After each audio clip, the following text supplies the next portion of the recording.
Hey, hello. Welcome to another episode of Roll Pod. It is what day is it? It is Wednesday. It's been a long week. It's only halfway through, but we are squarely in the middle of the transfer portal window, which opened on January 2nd, extending till January 16th. Alabama with 5 additions so far, including the addition of Josh Ford from Oklahoma State, the tight end.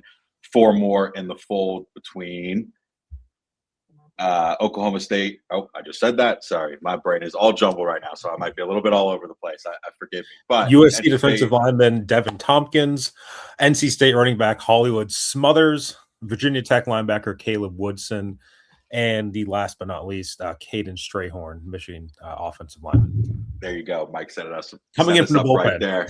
Yeah, there we go. Alabama's been pretty active for both with departures and the, I guess, incoming players are continued to be that case, and we'll continue to track that on Bama247. We got our transfer portal tracker and our roster tracker and NFL departures. And overall, I do want to start off real quick before we get into it.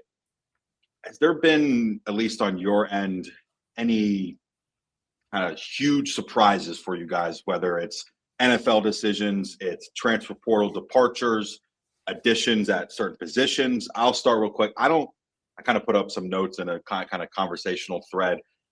Not really to me. I think maybe you could argue Noah Carter, maybe Keelan Keeley, but obviously with Devon Tompkins coming in, they're kind of replacing Keelan Keeley there. But overall, I would say there hasn't been huge surprises, which I guess maybe it's a little bit easier for us to say because we're the insiders here. But I don't think there's huge, kind of red alerts going on. I don't think there should be overall, but Mike, we'll start with you. Yeah, I was going to say the only players that would have surprised me going into this period, just probably 5 or 6 guys. And those are also the guys that I think were the priorities to re-sign. Those being 2 of them that have already re-signed, Ladsir Brooks, and as you reported today, Michael Carroll. I think the 2 cornerbacks, Dijon Lee and Xavier Brown, were priorities to keep. And then, the quarterback, obviously, in Keelan Russell. So if any of those guys left through the portal, that would be a surprise to me. Yeah. The rest of the roster, if anybody left, I don't know if it would be shocking. So Ryan Williams would probably be shocking, but go ahead. But there was so much talk about it that in some ways it wouldn't be. Yes, I would be shocking because it's Ryan Williams. I would maybe throw in London Simmons. I know you're not talking about the same type of impact player, but just at that position, maybe London Simmons was kind of on my list as well, but keep going. Yeah, no, I agree. I guess it just depends on what shocked and surprised means to you, especially these days in college football where so much stuff. Nothing should. Yeah. So I guess it's all kind of in the eye of the beholder. I think any of those guys leaving would have been surprising. I think to me, James Smith and Quay Russo are probably the 2 most surprising because there's opportunities to be had, in this front 7 next year, and you're still basically going to have to go out and replace at least one of them, which I think they've kind of done in Tompkins with James Smith. Quay Russo towards the end of the year when he came back wasn't an impact player. I mean, that just the snap counts, the plays that just weren't really there. I mean, Yonze Pierre had kind of taken over that role. Justin Hill was doing a decent amount of getting on the field at that spot. So maybe that's a little bit less surprising, but there's guys that I think you could have foreseen roles for. If Wilkin Formby stayed at Alabama, he would have probably been a starter, almost by default, because he was a starter already. So again, it kind of depends on how you view surprise. I'm not surprised Wilkin Formby left, but kind of in the sense of who could have played and who could have had a role if they'd stayed. Formby, Smith, Russo, Carter, Keeley, those guys would probably fall into that category. So again, kind of depends on how you look at it. Yeah, I don't think there's any one individual one that's surprising. I think the numbers are maybe a little surprising, and just the lack of depth now they have on the offensive and defensive lines and what that means for them moving forward. But I think Mike's right. Like, there was a lot of unknown with a lot of these players. And yeah, James Smith is probably one of the bigger ones, but at the end of the day, I mean, how much was he producing, and is it a loss you can't overcome? I don't think it's one of those. I don't think there's been one of those yet. I think Wilkin Formby qualifies in that way too. Like, would you have liked to have him back? Yeah. Was he willing to play guard? Probably not. And I think that probably had a lot to do with the decision. So It's still early. Alabama's backfilling a lot of those and bringing in some guys who are really interesting. But there's still a lot of work to be done. And it's not just a 1-for-1 thing. They've got to replace a lot of numbers at a lot of important positions. Yeah, Sure. 100%. Just real quick, I think it speaks to how many guys are there that you're sitting there, you're like, they can't lose him. Yeah. Like they can't lose that production. And again, the list is pretty short in terms of like must keep guys. Yeah. Which in itself says something. It's not a good thing if the list is that short of guys you need to keep, but I guess it's a good thing in the sense that if you do lose some of those other guys, that it's not as big of a loss. So in the eye of the beholder. Yeah, the good thing is a lot of the must-keep guys are freshmen who you did a good job finding out of high school and developing their first year to the point that it was a question of could you go out and re-sign them knowing what the market would dictate.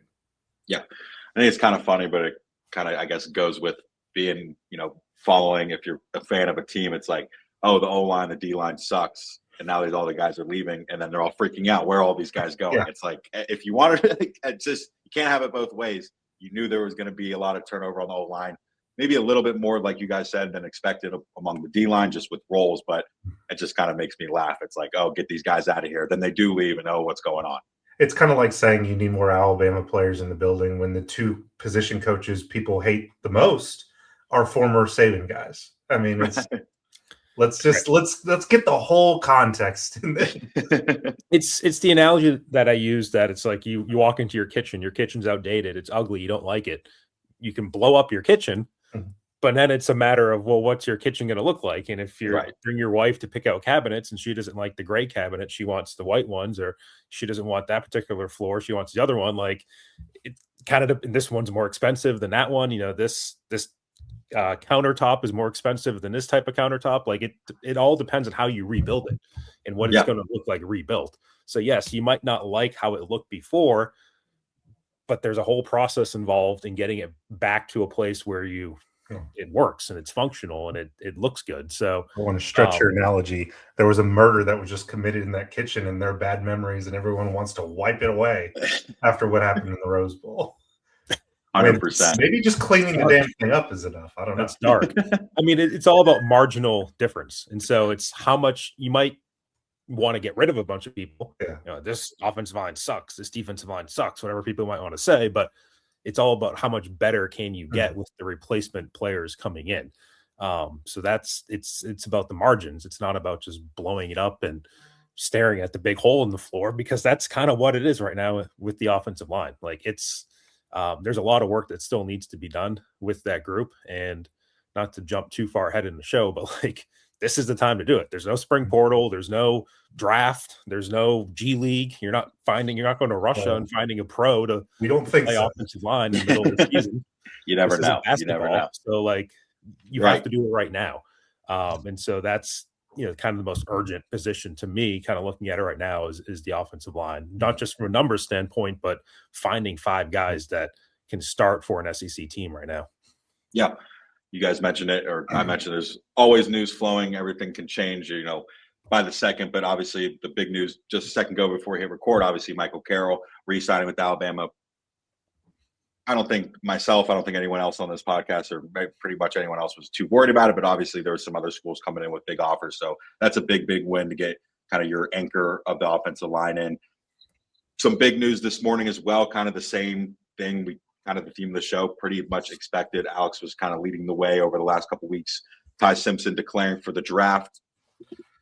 Expected, shouldn't be surprised. Alex, will that kind of let you take over for a minute? Yeah, I mean, it's the way the season ended, the way his performance lagged the back half of the season made it more of a question than it probably needed to be. But ultimately, I think it was the more pragmatic approach for Ty, looking at what this draft class had and more importantly, what it did not have at the quarterback position.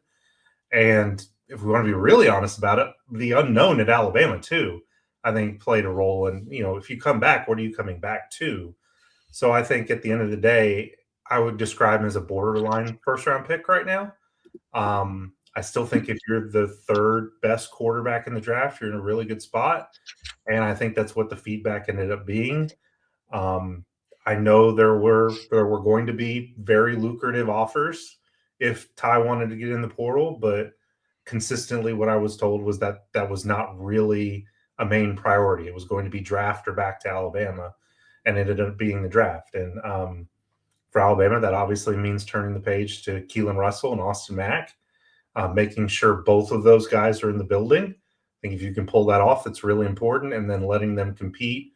And the future is what the future is with those guys behind him, with Seahorn and Kava and all those, whoever else comes down the road.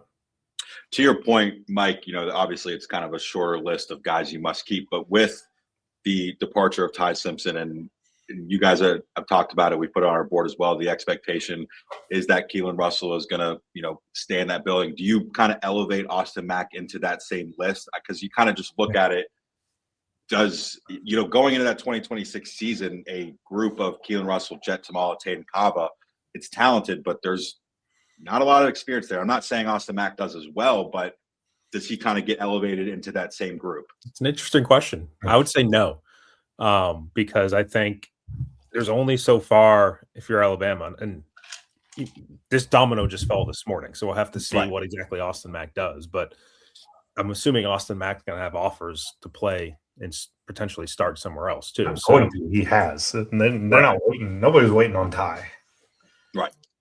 Right. But obviously it opens an opportunity for Mack at Alabama with Ty gone. For Mack, if you're Alabama, you can only extend yourself so far because you have Keelan. So I don't know if I'd put him in the must keep category. I think it's a nice player to have if the price is right and if there's an agreement on kind of what this is. I don't think you can guarantee anything to Austin Mack. I don't think you can guarantee anything to Keelan Russell. But I think in terms of the priority among those two to keep is Russell. Mm-hmm. Yeah. And if you did get into a situation where Max says, all right, I feel like I have a better chance somewhere else, which to this point clearly hasn't happened, then I think you just have to go into the year with a very young quarterback room and kind of roll the dice with that. And again, I don't know if you'd overextend yourself for Max. I personally would not put him in the must keep list, but that's not to say that, again, if the price is right and the situation's right, both sides agree to it, you're going to compete for the job this spring and this fall. And if you win the job, you're our starting quarterback this year. So that opportunity still exists too. Yeah, it's a matter of degrees. I would put him in the must keep list, but I just came back from Costco and I shop in bulk. I want to have two different options at quarterback, especially when neither one of those options is a proven commodity. Right. And as much as I think all three of us are in agreement that Keelan Russell is the future quarterback for Alabama, at the end of the day, it was Austin Mack who was the first one off the bench. At the end of the day, when Ty Simpson cracked a rib in the Rose Bowl, it was Austin Mack who came off the bench. So, and there is belief in that building. You talk to people in there, and they will rave about Keelan when you ask them, but they'll also rave about Austin and what he brings to the table. And I think with so much uncertainty at every other position, you need two guys. Not to say those other guys, Tamala, I think he could end up being a really good player. You don't want a true freshman in that mix necessarily if you can swing it. So it's a matter of degrees. I don't think Mike's wrong. I just think if you can get it done and maybe you have to overspend a little bit on two guys, then so be it. But I don't think you want uncertainty at the quarterback position when you're going to have it at a lot of other positions, basically no matter what happens the rest of the way. Yeah, to your point too, and I think we brought it up a bunch as well, and I think some Alabama fans know this, but Ryan Grubb, that's Austin. I'm not to say Keelan Russell's not Ryan Grubb's guy, but Ryan Grubb got Austin Mack to reclassify, get to Washington. Those guys have been around each other for a really long time. Obviously, had that year break when he went to the NFL, but like you said, there's guys that really believe in Mack and at the same time also believe in Keelan. So it's going to be interesting to kind of follow that there. We'll talk about kind of moving on to some of these additions that Mike had hit on earlier. We talked about Josh Ford in the past. We'll move on from him. Hollywood Smothers, which, two Hollywoods in the building. Too many. Hollywood Smothers is one. Two Hollywoods. Hollywood Smothers is just one hell of a name. Alex has an analysis piece on it. I had some thoughts from Cooper Patagna as well. I think a lot of fans are kind of automatically assuming, he's a Jahmyr Gibbs 2.0. I like to, I reminded people on the board, and Cooper also reminded me, Jahmyr Gibbs was a top 10 pick and he's a perennial all-pro. I mean, that's like one heck of a comparison. There's some similarities between shiftiness and elusiveness and breaking runs. Alex had a stat, I'll let you say it, over the 20-yard plus runs and kind of let you go. Alabama's running backs had 8 of them, all of them. He had 9 of them by himself. I mean, you look at the yards after contact, he's a full yard better than what Alabama's running backs were getting. He's just an explosive player, and Alabama had none of that, like 0. And that was something they desperately had to get better at. I'm not saying he's going to be an all-conference back. He's got that potential, but he's definitely an improvement over what they have. And then what you start to do is say, okay, how do the pieces fit behind him? Do you keep Daniel Hill in the building? Do you keep Kevin Riley? Do you keep A.K. Deere, a guy who I don't think we know enough about to say whether he can be in that sort of category? Maybe, but he just didn't play enough. And then how does E.J. Crowell, the 5-star freshman, come in? I've fawned over him enough on our website that people know I think he's going to be really good. But he's 17 years old? I mean, I don't know if he's technically 18 yet. He reclassified too. So he at least gives you a guy who you believe can go out and make plays in a way that you were unable to do this past season. What does it look like behind him, and what does it look like in front of him with the blocking? That'll say more than what he can do, honestly, is what you get is in terms of starters along the offensive line. But a massive pickup and where you want to start for your first big portal edition of this window. I think Mike's probably going to say it similar, but you just, listing off that room, like it's kind of hard to imagine that a Hill and a Riley and Deere are all staying. And I don't have, total, we're continuing to push for information and scoop and intel and all that, but just the addition of Smothers, I don't know how you can maybe convince all 3 of those guys to stay, whether one of them leaves, 2 of them leave, who it's going to be. I don't know if that's what you were thinking as well, Mike, but I know we've talked about that too.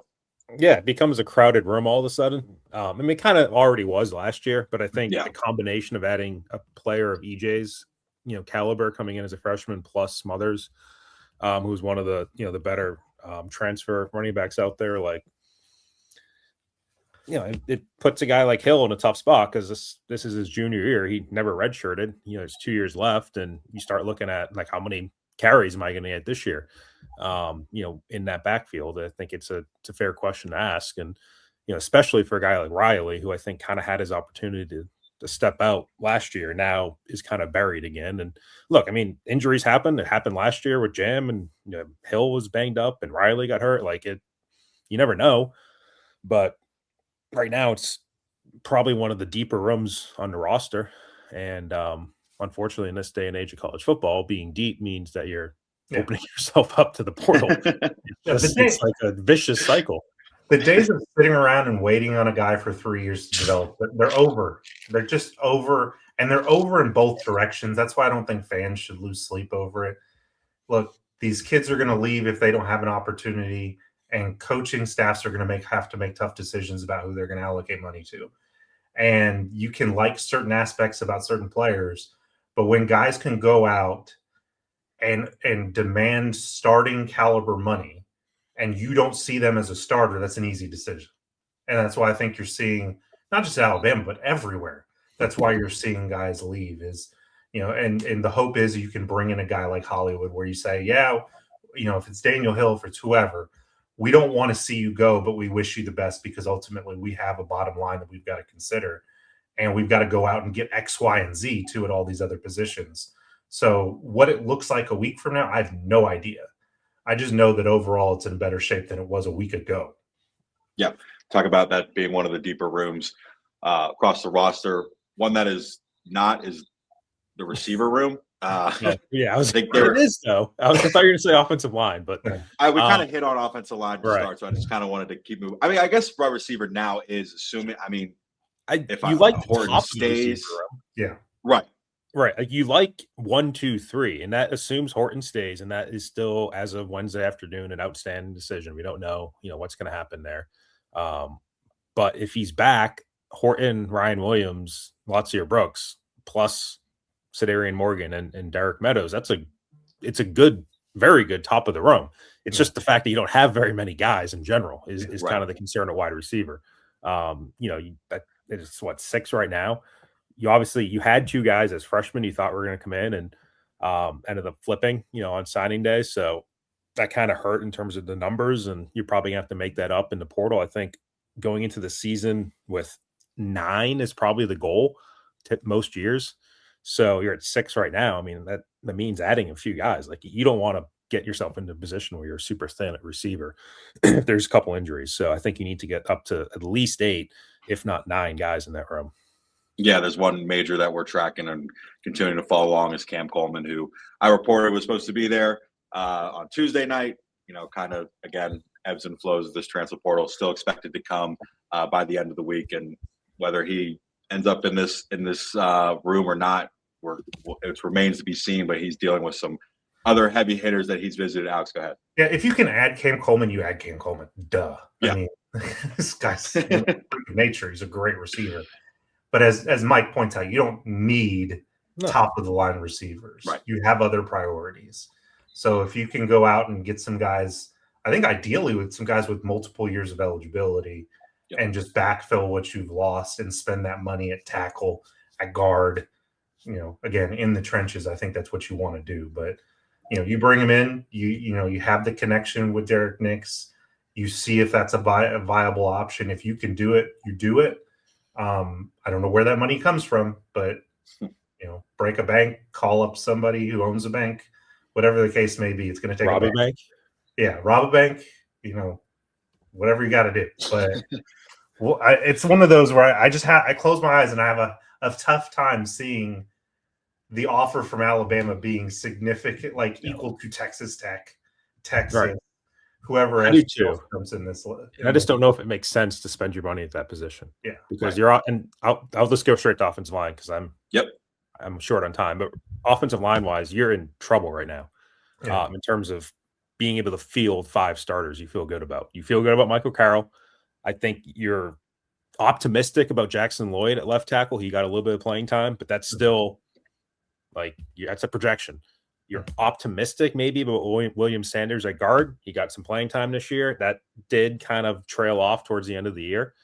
There's 2 other spots, center, right guard. I mean, Caden Strayhorn does not have a lot of playing experience. That's a big projection if you're projecting him to start in the SEC. The rest of the guys you're carrying over, Casey Poe, Arkella Newgom, Mal Waldrop, that would be going from 0 to 60 in terms of experience. If they started. So think about all the guys they rotated and the fact that those guys did not get in that mix. Not to be harsh, but it is what it is. Right. And then you have 5 freshmen. One of those is a JUCO guy, and Tyrell Miller. Same thing. Big projection. And you're not I don't know if any of those guys is really quite the caliber of player you brought in last year with Michael Carroll being able to start and play right away like he was. So it's a tough situation. And again, this is your only shot right now to find somebody or multiple somebody. So that's, to me, has to be the priority is filling out that offensive line with experienced players. There are some guys that they're looking at, the LSU, DJ Chester and the NC State tackle.